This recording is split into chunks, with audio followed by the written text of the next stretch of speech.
తిరుగులేని శక్తిగా భారతదేశం తయారవుతుందని మరొకసారి విజ్ఞప్తి చేస్తున్నా. అవును అంటే గట్టిగా చప్పట్లు కొట్టి అభినందించండి ప్రధానమంత్రి గారిని. రెండు దిక్కళ్ళ ఎన్డీఏ ప్రభుత్వాలు ఉన్నాయి. కానీ ఈరోజు మనం గుర్తుపెట్టుకోవాల్సింది 5 సంవత్సరాల సమయాన్ని మనం అవకాశాల్ని పోగొట్టుకున్నాం. మళ్ళీ విధ్వంసం నుంచి ప్రారంభించాం. ఒక్కొక్క అడుగే ముందుకేస్తున్నాం. నేను మీ అందరికీ ఎన్నికల ముందు ఒకటే రాష్ట్ర ప్రజలందరికీ చెప్పాను. ఈరోజు కూడా ఈ సమావేశం మళ్ళీ ప్రజాసేవకు పునరంకితం కావడానికి ఈ సమావేశం మనం ఇక్కడ పెట్టుకున్నాం. ఏం చేశామో చెప్పాలి, ఏమి చేయలేకపోయామో కూడా చెప్పడానికి నేను సిద్ధంగా ఉన్నాను. విమర్శలకి ప్రతి విమర్శే కాదు, ఎవడైనా విమర్శలు చేస్తే సాక్ష్యాధారాలతో సహా వాళ్ళకు చెప్పే శక్తి ఈ ఎన్డీఏకు ఉందని మరొక్కసారి మీకు విజ్ఞప్తి చేస్తున్నా.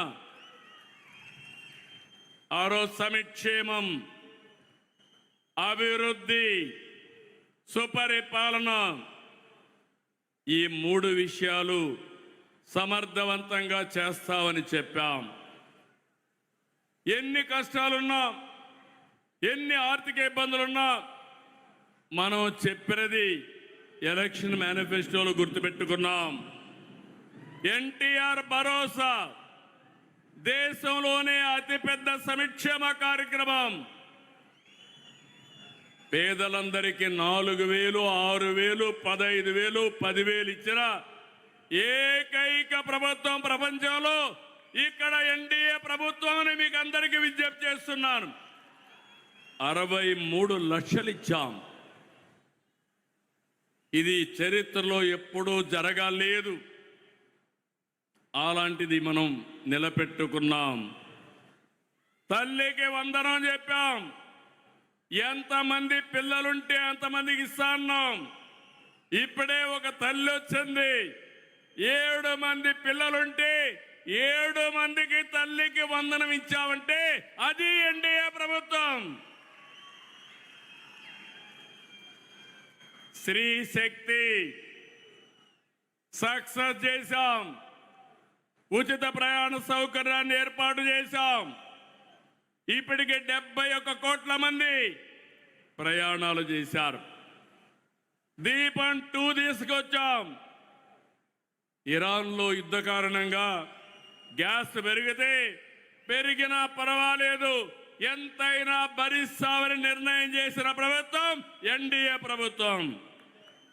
మత్స్యకార సేవలో, ఆటో డ్రైవర్ సేవలో, నేతన్నలకు ఉచిత విద్యుత్తు చెప్పినట్టు చేశాం. ఇప్పుడే ఒక రైతు చెప్పాడు, కేంద్రం రాష్ట్రం 20,000 ఇస్తాన్నాం. ఈరోజు అన్నదాత సుఖీభావ కింద 20,000 ఇచ్చాం. కేంద్ర ప్రధానమంత్రి గారి కింద 6,000, మనం 14,000 ఇచ్చాం. ధాన్యం అమ్ముకునేదానికి నాడు రైతులు నానా కష్టాలు పడ్డారు. మనం వచ్చిన తర్వాత 24 గంటల్లో డబ్బులు చెల్లించామంటే అది మన చిత్తశుద్ధి. ఇంకొక పక్కన రైతుకు గిట్టుబాటు ధర రాకపోతే వీలైనంత వరకు ఆదుకోవడానికి మనం ప్రయత్నం చేస్తున్నాం. గీత కార్మికులు, వడ్డెర్లు, నేతన్నలు, అర్చకులు, నాయీ బ్రాహ్మణులు, పాస్టర్లు, ఇమాములు, మౌజములు, ఇలా అందరినీ గుర్తుపెట్టుకున్నాం. ఆ రోజు చెప్పాం, ఈరోజు గుర్తుపెట్టుకొని ముందుకు పోతున్నాం. ఎస్సీ, ఎస్టీ, బీసీలకు సోలార్ రూఫ్ టాప్ ఇస్తున్నాం. 2 కిలోవాట్లు ఎస్సీ బీసీలకి, ఎస్సీ ఎస్టీలకు ఉచితంగా ఇస్తే 3 కిలోవాట్ల వరకు 78,000, 98,000 బీసీలకు ఇస్తున్నామని చెప్పి కూడా నేను మీకు తెలియజేస్తున్నా.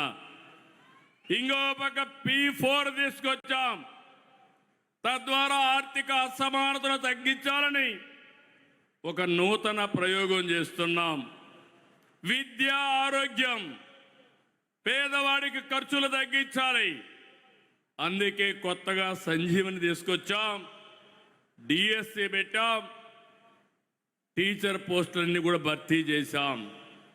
లా అండ్ ఆర్డర్ మెయింటైన్ చేయడానికి 5,757 మంది కానిస్టేబుల్స్ ఇచ్చాం. ప్రభుత్వ ఉద్యోగులను కూడా ఆదుకున్నాం. 23 నెలల్లో 21,000 బకాయిలు చెల్లించాం. ఇవన్నీ కూడా మీరు ఒక విషయం గుర్తుపెట్టుకోవాలి, రాష్ట్ర ప్రజానీకం గుర్తుపెట్టుకోవాలి. మన ఆదాయం ఉండి డబ్బులుండి కాదు, కేంద్రంతో సహకారం తీసుకున్నాం. కేంద్రానికి కూడా మనం ఒక్క రాష్ట్రమే కాదు, అధికారంలో చాలా రాష్ట్రాలు ఉన్నాయి. ఎంత ఇవ్వగలుగుతారో అంతవరకు వారిని మెప్పించి ఆదుకునే విధంగా కార్యక్రమాలు చేశాం. మన ఆదాయాన్ని పెంచుకోవడానికి ప్రయత్నం చేశాం. నేను ఎప్పుడూ మీకు ఒక మాట చెప్పేవాడిని, ఎవరైతే అభివృద్ధి చేసి ఆదాయాన్ని పెంచే వాళ్ళకి సంక్షేమం పంచే అధికారం ఉంది. అప్పులు చేసే వ్యక్తి, తాకట్టు పెట్టే వ్యక్తికి సంక్షేమం గురించి మాట్లాడే అర్హత లేదని మరొకసారి ఈ సభలో చెప్తున్నాను. గడిచిన ప్రభుత్వంలో ఆస్తులు తాకట్టు పెట్టారు. ఎంఆర్ఓ ఆఫీసు, అదే మాదిరిగా హాస్పిటల్ తాకట్టు పెట్టడం, కడాన మద్యాన్ని తాకట్టు పెట్టి వచ్చే ఆదాయాన్ని కూడా అప్పు తీసుకురావడం. ఎక్కడికక్కడ రాష్ట్రాన్ని తాకట్టు పెట్టిన వాళ్ళు ఈరోజు రాష్ట్రాన్ని గురించి మాట్లాడే అర్హత ఉందా తమ్ముళ్ళు అని మిమ్మల్ని అడుగుతున్నా. ఇక్కడతో ఆగలేదు. పోయిన సంవత్సరం అప్పుడు ప్రభుత్వం 3 రాజధానుల పేరుతో 3 ముక్కలాటాడి ప్రజల్లో చిచ్చు పెట్టే ప్రయత్నం చేశారు. ఈరోజు గర్వంగా చెప్తున్నా, 3 రాజధానులు కాదు, 3 ప్రాంతాలని విశాఖపట్నం, అమరావతి, తిరుపతి కేంద్రంగా అన్ని జిల్లాలు అభివృద్ధి చేసే బాధ్యత ఈ ఎన్డీఏ ప్రభుత్వానిది. అన్ని నియోజకవర్గాలు చేస్తాం. 175 ఎంఎస్ఎంఈ పార్కులు పెట్టాం. ఇంకొక పక్క పెట్టుబడులకు ప్రాధాన్యత ఇచ్చాం.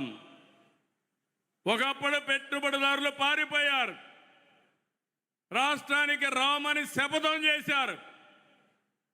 మళ్ళా నమ్మకాన్ని కల్పించాం. ఎక్కడికక్కడ మీరు చూస్తే ఈరోజు రాష్ట్రంలో భూమి కానీ, నీళ్లు కానీ, అనుమతులు కానీ అన్నీ కూడా ఇచ్చి మనం సకాలంలో చేశాం. కేంద్రం కూడా సహకరించింది. మనం కష్టపడ్డాం, ఒక సుస్థిరమైన ప్రభుత్వాన్ని ఇచ్చాం. దీని మీద అందరికీ నమ్మకం వచ్చింది. ఈరోజు మీరు చూస్తే 23 లక్షల కోట్ల రూపాయల పెట్టుబడులు 3 ప్రాంతాలతో సమానంగా వచ్చాయి, అన్ని జిల్లాలకు వస్తున్నాయి. దీనివల్ల అన్ని ప్రాంతాల అభివృద్ధి జరుగుతుంది. ఈరోజు రాయలసీమ ఉంది. రాయలసీమను మనం ఒకసారి గుర్తుపెట్టుకుంటే అనేక అభివృద్ధి కార్యక్రమాలకు శ్రీకారం చుట్టాం. ఇక్కడే స్పేస్ సిటీ వస్తుంది, డ్రోన్ సిటీ వస్తుంది. Next month Rayalaseema steel plant కూడా ప్రారంభించి 2028కి పూర్తి చేస్తాం. మొన్ననే రాజ్నాథ్ సింగ్ గారు వచ్చారు, ఎంతో మంది ప్రయత్నం చేశారు. 36 రోజుల్లో 5th జనరేషన్ ఫైటర్ జెట్ మన పుట్టపర్తిలో తయారవుతా ఉంది.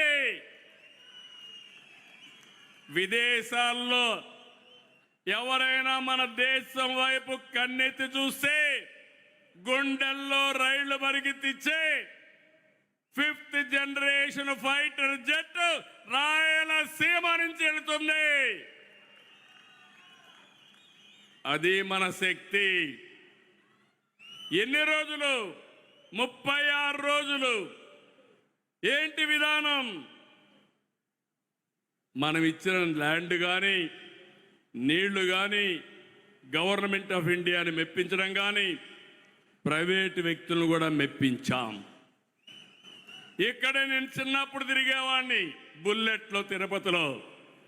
ఆ బుల్లెట్ ఫ్యాక్టరీ కూడా ఈ తిరుపతి జిల్లాకు వస్తుంది. ఒకటని కాదు, రాయలసీమలో ఒకప్పుడు రాళ్ల సీమ. నేను ఆ రోజు చెప్పాను, రాయలసీమ రాళ్ల సీమ కాదు, రత్నాల సీమ చేసే బాధ్యత మేము తీసుకుంటామని.